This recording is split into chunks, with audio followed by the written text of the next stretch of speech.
everybody, welcome back to the Witch Hunt. Today I'll be comparing two classic horror films, Carnival of Souls and The Wicker Man, to see which one will win my creature feature horror movie battle. Stick around.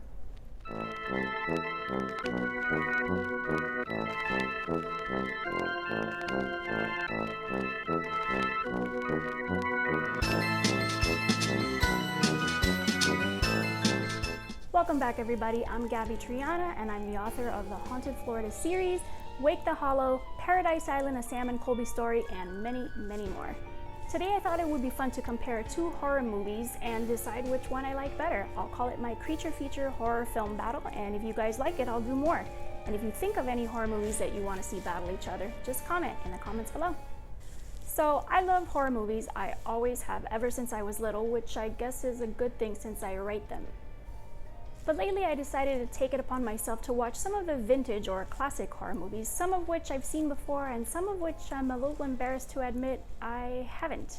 So not too long ago I posted on Facebook for you guys to help me out with some old horror movies that are maybe outside of the mainstream, and you guys did not disappoint. Now, just a little warning, there's going to be spoilers ahead to these movies that are 60 years old. So let's get straight into it. The first two movies I decided to watch were Carnival of Souls and The Wicker Man. Now, you guys might be saying, Gaby, come on, you can't compare those two. They were made at two different times. They're two completely different films. Guys, stop it. This is just for fun.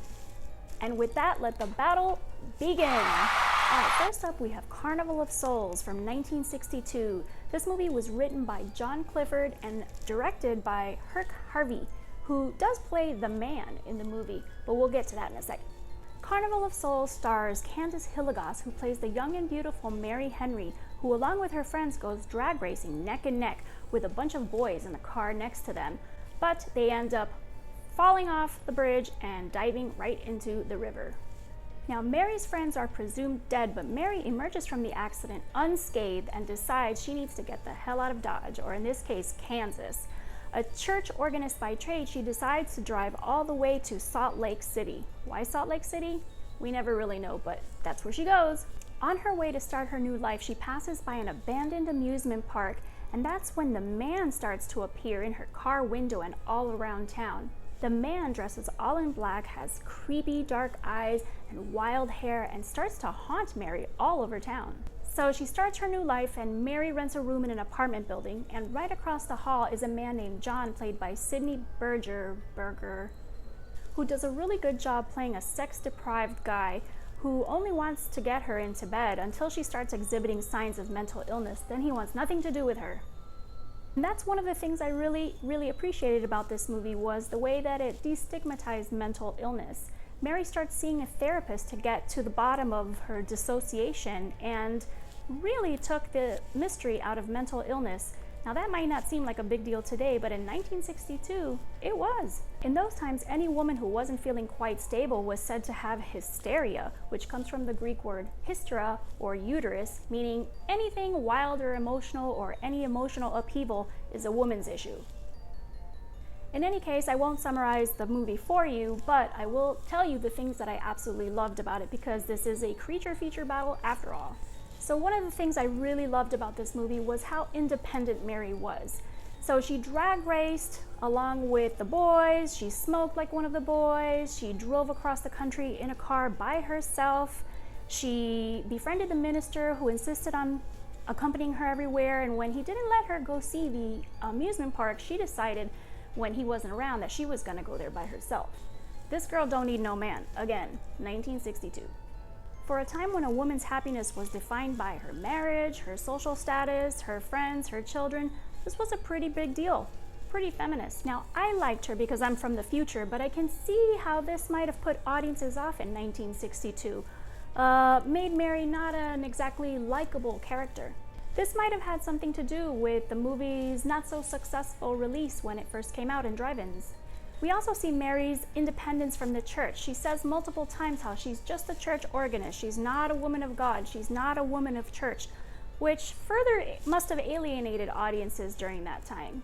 Another thing that really stood out to me was the organ playing. Throughout the movie, the whole soundtrack is made up of this really creepy organ music played in minor chords, and it just adds so much. It lends this disquieting atmosphere to the entire film. The Saltaire amusement park used to be an amusement park that was abandoned at Salt Lake City. It used to be in the water, but then when the water receded, it was just left out there in the desert, sitting all by itself. Pretty creepy, huh?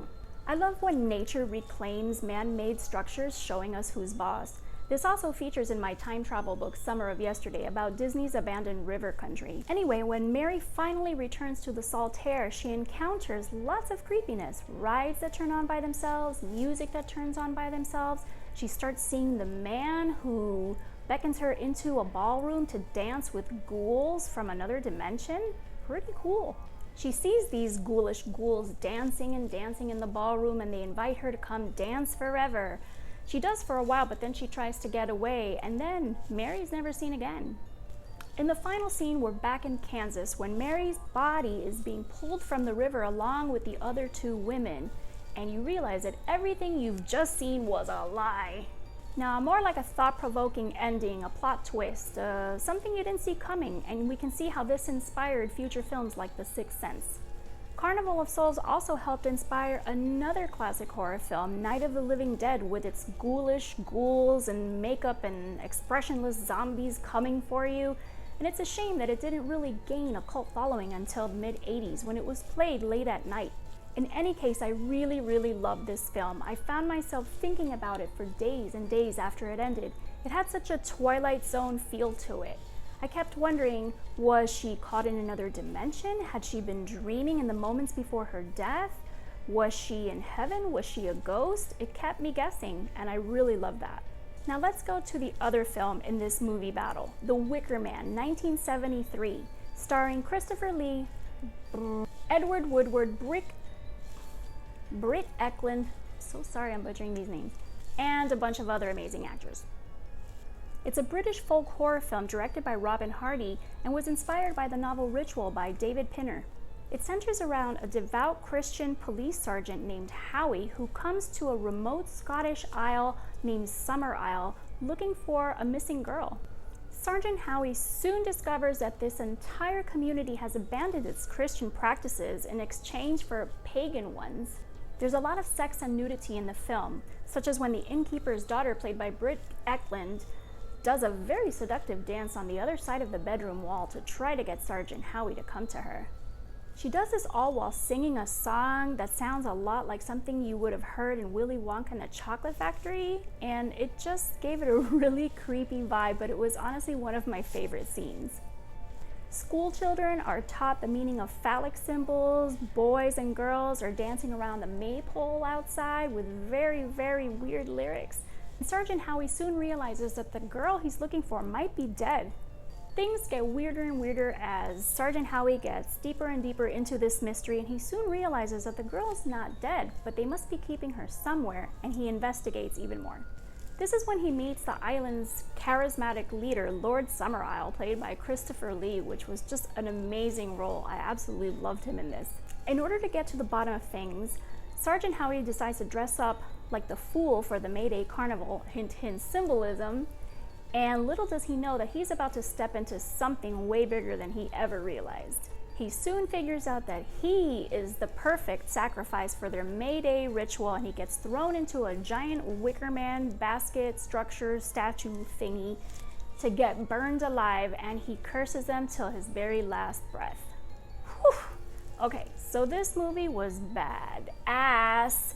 It had sex, it had witchcraft, it had really great acting, it had burning alive. I mean, hello, 1973?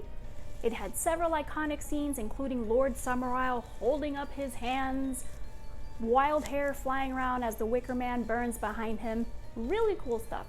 I really love this movie a lot, and anybody who's seen the recent Midsummer will automatically see that this movie, The Wicker Man, is where it draws its inspiration from. The only thing I wondered was why the whole elaborate scheme to trap Sergeant Howie. I mean, wouldn't it just have been easier to tell him, hey, the girl you're looking for, Rowan Morrison, she's over there by the sea cliff, come, we'll show you.